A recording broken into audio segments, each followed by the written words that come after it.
আসসালামু আলাইকুম। আপনাদের যে আজকে যে আন্দোলনটা, এটা কি বিষয় নিয়ে আর কি? আসলে এটা আমাদের আন্দোলন, আমাদের একটা মানববন্ধন।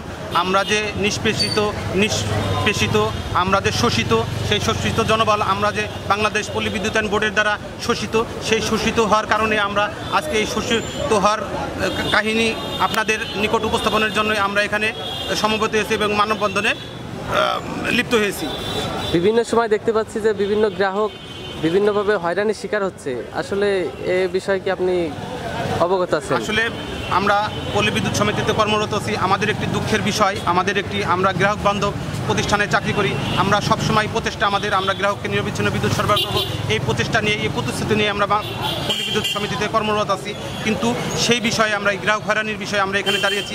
গ্রাহক হয়রানি আমাদের যে বিষয়গুলোর কারণে মূলত হচ্ছে, সেটা হলো বাংলাদেশ পল্লী বিদ্যুতায়ন বোর্ড আমাদের যারা নিয়ন্ত্রিত করে থাকে বাংলাদেশের 80টি পল্লী বিদ্যুৎ সমিতিতে, তারা আপনারা জেনে বিষয়টি অত্যন্ত স্পর্শকাতর বিষয়টি আপনারা জেনে অবহিত হবেন যে আমাদের বাংলাদেশ পল্লী বিদ্যুতায়ন বোর্ড, আমাদের এই পল্লী বিদ্যুৎ সমিতিতে আমরা বিতরণ ব্যবস্থায় যে মালামাল সরবরাহ করছি, যে মালামাল স্থাপন করছি, সেই মালামাল ক্রয় ক্ষমতা শুধুমাত্র বাংলাদেশ পল্লী বিদ্যুতায়ন বোর্ডের আছে।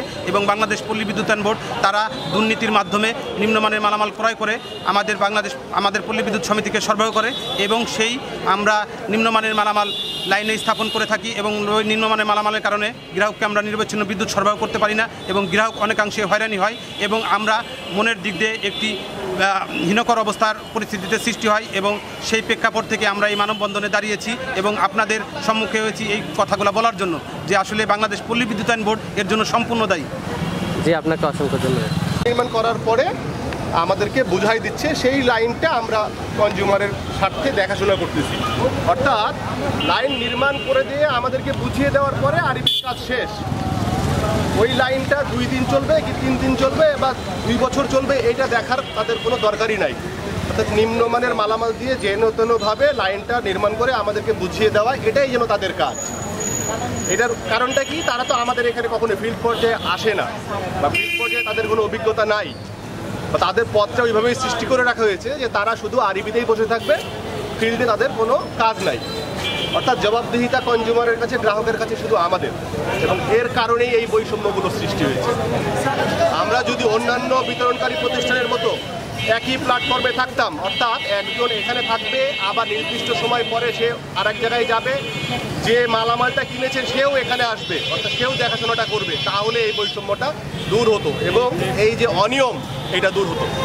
এই অনিয়ম লাইন বন্ধ হয়ে যায়, কেন বন্ধ হয়? নিম্নমানের মালামালের কারণে।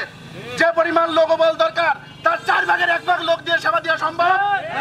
বাংলাদেশে বাকি 5টি বিতরণকারী সংস্থা এক কায়দায় চলে, বাংলাদেশ পল্লী বিদ্যুৎ বোর্ডের আওতায় পল্লী বিদ্যুৎ সমিতি আরেক সিস্টেমে চলে, যার কোনো নিয়ম নাই। গ্রাহককে আমরা সেবা দিতে পারি না, কিন্তু দিন রাত 24 ঘন্টা পরিশ্রম করি, হাজারো অভিযোগ। এই অভিযোগের মূল কারণ আমরা আজকে এই জনসমাজকে জানাতে যাই যে কেন এই অভিযোগ, কিসের কারণে। এই দ্বৈত নীতি পরিহার করতে হবে, তারপর আমরা গ্রাহক সেবা আমরা অক্ষুণ্ণ রেখে আমরা আন্দোলন করছি, আমরা উত্তম গ্রাহক সেবা দেওয়ার জন্য। ধন্যবাদ সবাইকে।